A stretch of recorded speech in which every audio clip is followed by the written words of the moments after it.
በ30 ቀን ውስጥ ማትሪክ ፈተናን ጥሩ ውጤት አምጥታችሁ ማለፍ ለምትፈልጉ ተማሪዎች ይህ ቪዲዮ ለእናንተ ነው።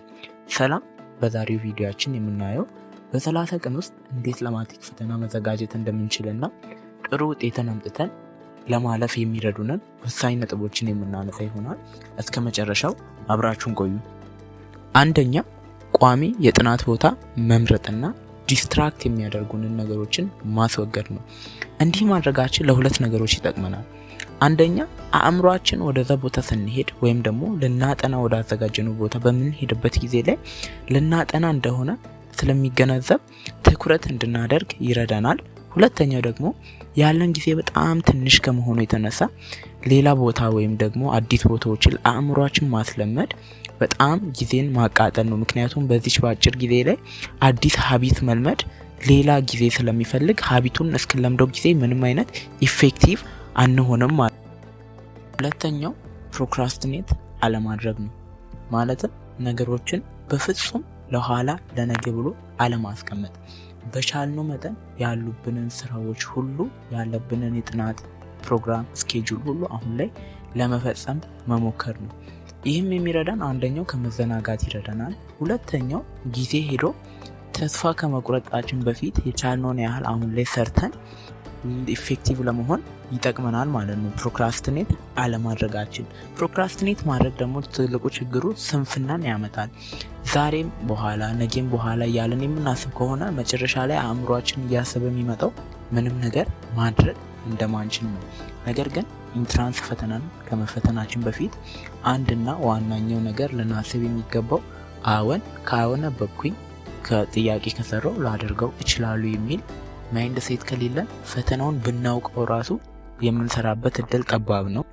ሶስተኛው ሶሻል ሚዲያን ለጥናት ፐርፐስ ብቻ መጠቀም ነው። ምክንያቱም ሶሻል ሚዲያ ጥሩ ነገር ልናገኝበት እንደምንችል ሁሉ በዚች ባለችን ጊዜ ላይ ጊዜያችንን ዌስት ልናደርግበት የምንችልበት ነገር በመሆኑ ሶሻል ሚዲያን ለጥናት ፐርፐስ ብቻ መጠቀም፣ ካልሆነም ሶሻል ሚዲያን መጠቀምን ሙሉ በሙሉ ማቆም አለብን። አራተኛው ሁሉንም ነገር አለማጥናት ወይም ደግሞ ኮምፒተንሲ ቤዝድ የሆነ ንባብ መጀመር ነው። አስፈላጊ በሆነው ነገር ላይ ብቻ ትኩረታችንን አድርገን ማንበብ። ፈተና አውጪዎች የሚያተኩሩት የመጽሐፉ አውትከም ላይ እንጂ ዝርዝር ሀሳብ ላይ ስላልሆነ ኮምፒተንሲ ቤዝድ ከሆነን ብዙ ፖርሽን በአጭር ጊዜ ከቨር ለማድረግ ይረዳናል።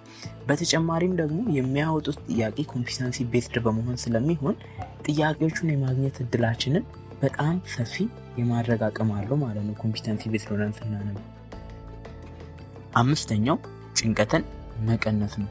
በዚህ ሰዓት ላይ ከሚያስቸግሩን ስሜቶች መካከል አንዱ ጭንቀት ነው። ጭንቀት ሲሰማችሁ አንድ ልታስተውሉ የሚገባው ነገር እየሰራችሁ መሆኑን ማወቅ መቻል አለባችሁ። አንድ ሰው እየሰራ ካልሆነ በስተቀር ምንም አይነት ጭንቀት ሊሰማው አይችልም። ስለዚህም ጭንቀት ይሰማችኋል። ነገር ግን ይህ ጭንቀት መብዛት የለበትም። ሲበዛ ከስራችሁ ያደናቅፋችኋል ማለት ነው። በዚህ ሰዓት አንብቤ ምን ላደርግ ነው፣ ይሄ ሁሉ ተማሪ እየወደቀ እኔ አንብቤ ምን ልለውጥ ነው ወደሚሉ ሀሳቦች ስለሚያስገባችሁ ጭንቀታችሁን በጊዜ መግታት መቻል አለባችሁ። ጭንቀታችሁንም ለመግታት እረፍት ባስፈለጋችሁ ጊዜ እረፍትን በመውሰድ እንዲሁም ውሃ በደንብ በመጠቀም ሃይድሬትድ ሆናችሁ መቆየት። ሌላኛው ደግሞ ከፈጣሪያችሁ ጋር በየእምነታችሁ ሆናችሁ በመጸለይ እና ጥሩ ጊዜን ከቤተሰብ ጋር ለማሳለፍ በመሞከር ጭንቀታችሁን መቀነስ ትችላላችሁ ማለት ነው። ስድስተኛው ጊዜያችሁን በአግባቡ መጠቀም ነው።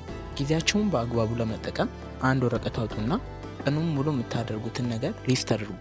ከነዛ ውስጥ የማይጠቅሟችሁን አስወግዱ። የሚጠቅሟችሁን ደግሞ ቅድሚያ መሰጠት ላለበት ቅድሚያ እየሰጣችሁ በኦርደር አስቀምጡና ቀናችሁን በሶስት ክፈሉት። የመጀመሪያውን የእንቅልፍ ሰዓት፣ ከዛ የንባብ ሰዓትና የስራ ሰዓት ብላችሁ። የንባብና የእንቅልፍ ሰዓታችሁ መነካት የለበትም። ስራ ቢበዛባችሁ እንኳን ስራችሁን እያሸጋሸጋችሁ የምትሰሩበትን መንገድ መፈለግ ነው እንጂ ንባብና እንቅልፋችሁን በማያሰናክል መንገድ እቅዳችሁን አውጡና ከዚህ በኋላ ባለቻችሁ አጭር ጊዜ ያን እቅድ በመተግበር ጥሩ ውጤት ለማምጣት መሞከር መቻል አለባችሁ። በመጨረሻም ለናቹራል ሳይንስ ተማሪዎች ለ30 ቀን የወጣ ስኬጁል አለ።